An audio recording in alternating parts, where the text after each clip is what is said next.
Guys अहिले चाहिँ ठ्याक्कै 5 बज्यो है। म चाहिँ ड्राइभ सुरु गर्दैछु। यो सामान पनि पुऱ्याउनु पर्ने छ सुकेधारामा।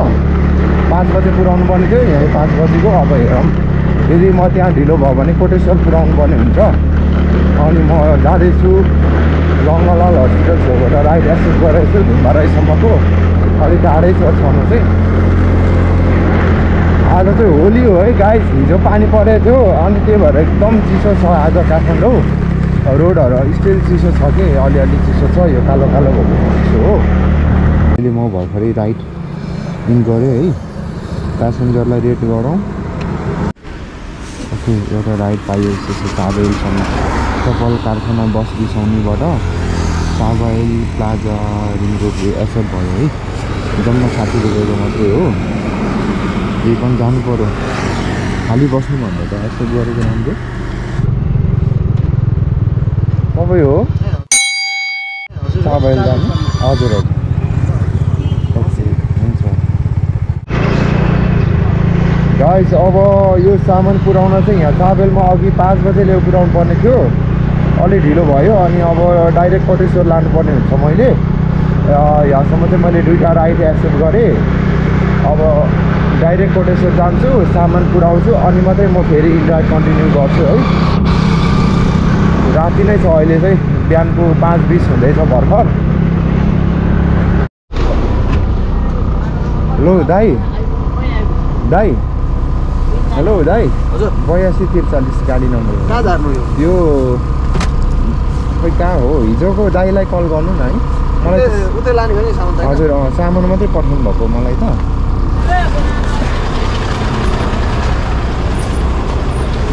ओके सामान चाहिँ मैले जिम्मा दिएँ। म चाहिँ यहाँबाट राइड हेर्छु नजिकको राइडहरू। हेर्दा टाढो छ बालकोट र आम्मामा 2 किलोमिटर टाढा छ। फाइदा छैन मलाई यो। ठिक छ बरु शान्तिपुर हस्पिटल श्री गणेश मार्ग काठमाडौँ। ओके जडीबुटी छेउमा रहेछ।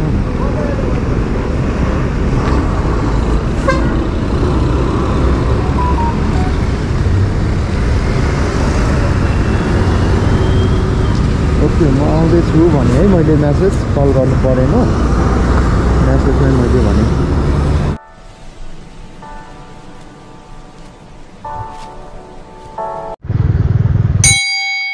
ए यता नि रहेछ है गेट। म त तल्लोमा पुगेछु कि।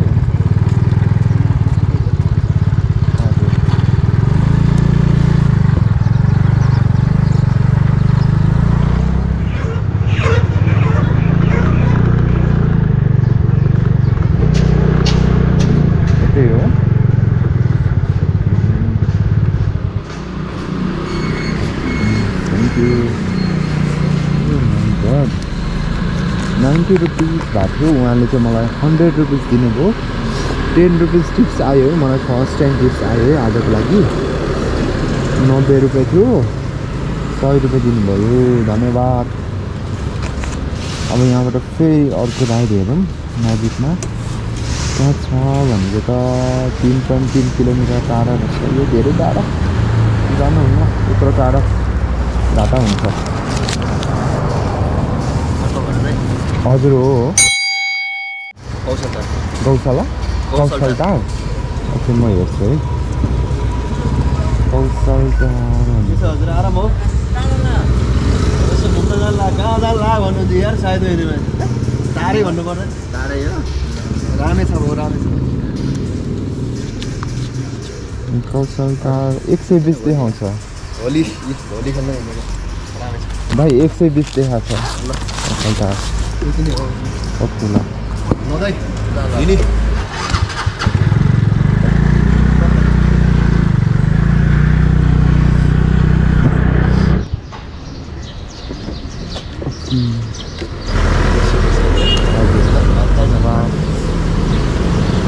ओके भाइ।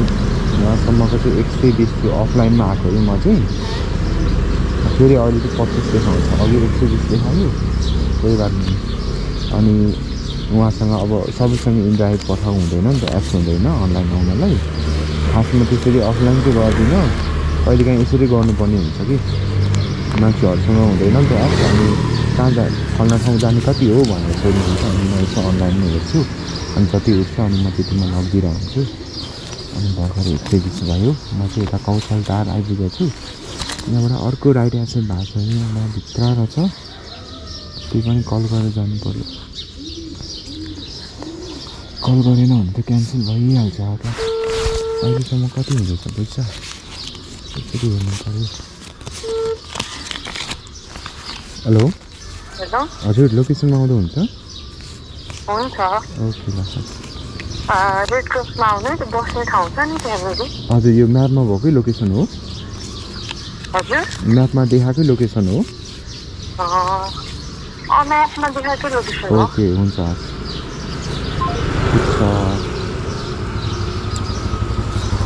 यो चाहिँ मेरो पहिल्यै थियो है भनेपछि। अनि अहिले चाहिँ 200, 300, 430 रुपियाँ हुँदैछ। म चाहिँ 5 बजेबाट सुरु गरेको होइन, 5 बजेबाट अहिलेसम्म भनेपछि 6 बजेर 2 मिनट भयो।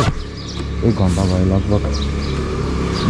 1 घन्टामा 430 रुपियाँ भएछ है। अनि त्यही पनि म कोटेश्वरसम्म आएँ नि त यो चाबेलबाट। त्यहाँसम्मको त मैले यहाँ काउन्टै भएको छैन। त्यही पनि मलाई पेनिङ सरले दिनुभएको थियो 300 रुपियाँ होइन।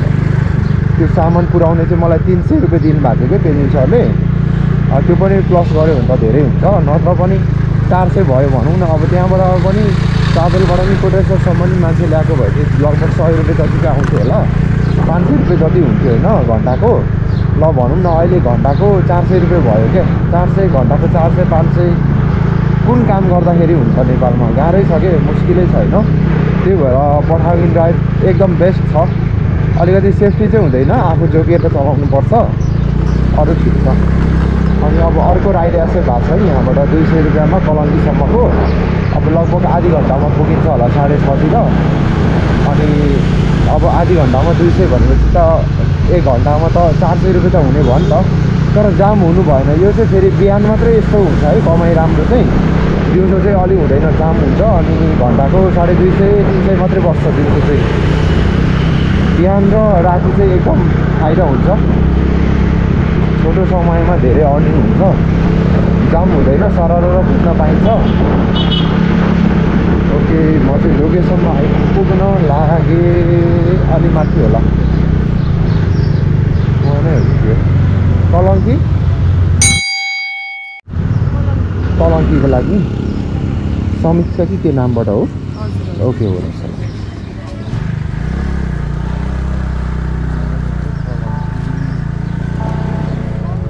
यतैबाट है पोखराको लागि।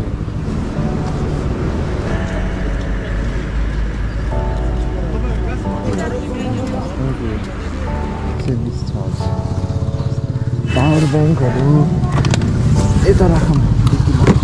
कस्तो भोक लाग्यो यार, बिहान के खानु होला? पानी त छ, पानी खानु।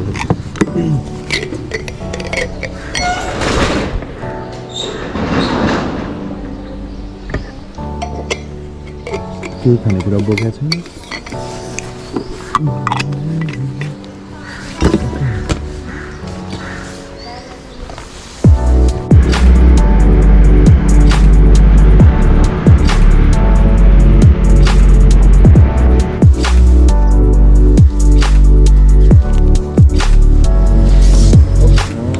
भाइ 500 को है।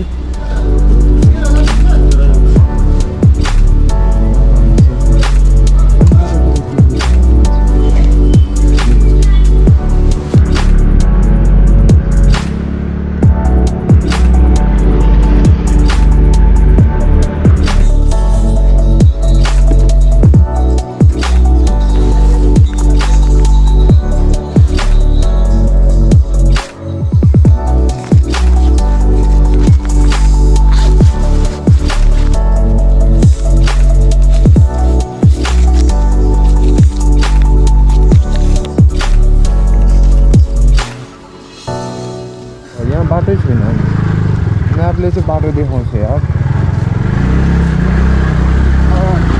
यता तलबाट होला हौ, यस्तै हुन्छ यो गुगल म्यापको भरै हुन्न कहिले काहीँ। बाटो देखाउँछ अनि बाटै हुँदैन क्या। अब अबै यहाँबाट कट्यो भने त सिधै घरको छानामा बारीमा पुगिने रहेछ। कुनै कुनै बाटोहरू म्यापले देखाउँदैन, कुनै ठाउँ चाहिँ बाटै नभएकोमा फेरि म्यापले बाटो देखाइरहेको हुन्छ के। ल अब यहाँ के आयो यस्तो फेरि चुरी हो कि के हो ल बर्बाद। अब यस्तोमा बाटो देखाउँछ टाइट। ऊ माथिसम्म बाटो देखिराखेर आएको त कस्तो ठाउँमा हो। अनि यस्तो सिधीदेखि चाहिँ कसरी जानु पर्ने। हिजो अस्ति यहाँ भेडा लिन आएको ठाउँमा पो आइएछ त।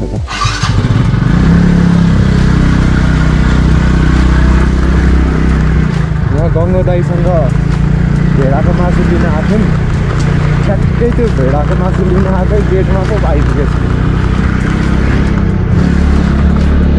त्यो हो यता बाटै छैन कि त्यो बाइकै बाइक छ त पार्किङ। ल बाटै छैन। त्यो गुगल म्यापको त भयो नि हौ। कहाँ फस्यो बाटै छैन।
पासीकोट फुटसल पासीकोट फुटसलको लोकेसन होइन कि होइन हो भारत नामबाट हो यतै हो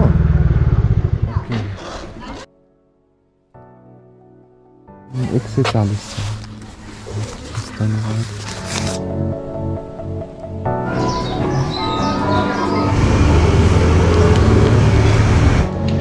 यहाँ हो ए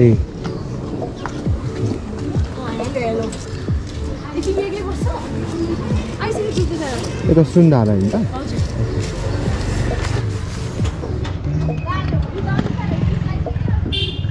हजुर ए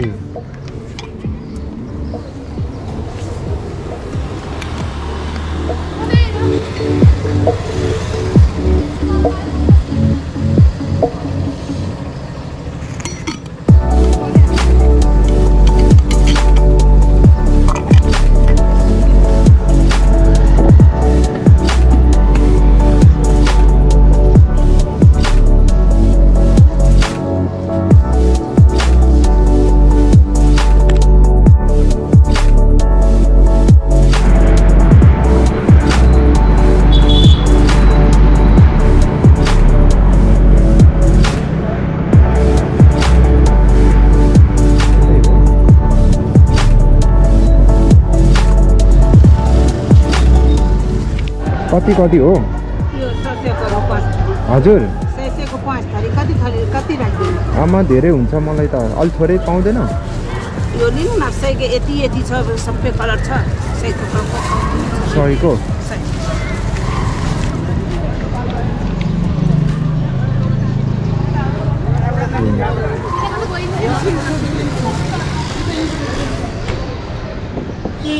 5 थरी न्यू रोड त सुनसान छ अलिअलि मान्छे चहलपहल हुँदैछ अब बसन्तपुर जाने यहाँबाट बसन्तपुर त घरै त डेन्जर भिड हुन्छ हौ अहिलेदेखि नै भिड छ ए ला बन्द यता निषेध हो यता पो हुने हो प्रोग्राम बन्द रहेछ है बन्द यताबाट घुम्नु पर्ने भयो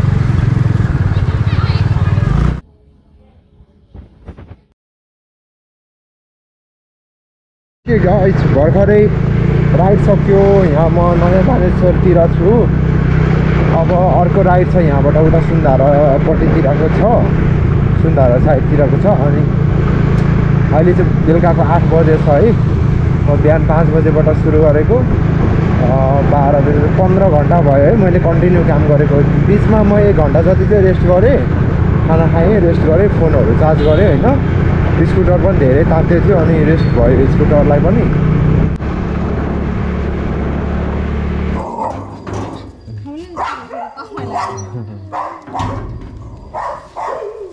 नारायण हिटी है 100 रुपिस हेरौँ गरौँ भन्छन् अरूहरूले युट्युबरले मैले पाएँ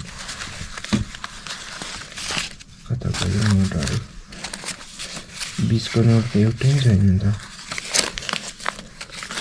अनि अनलाइनमा आएको पैसा पनि मैले यहीँ एटिएमबाट झिकेर ल्याएको छु अनलाइनमा पेमेन्ट आएको पैसा 1 2 अनि 3000 100 200 300 400 500 600 700 800 900 1000 भनेको 4000 4100 4200 4000 300 4320 4340 4350 4360 4365 रुपियाँ 4617 चाहिँ यति चाहिँ यो कमिसन कटाएर हो अनि मैले टोटल कमिसन चाहिँ सर्भिस पेमेन्ट एन्ड ट्याक्सेस भन्ने चाहिँ 512.42 चाहिँ मैले तिरेछु अनि यो बाइक मैले 165 टपअप गरेर राखेको छु भोलिको लागि भनेर यहीँको पैसा हो खर्च भएको छैन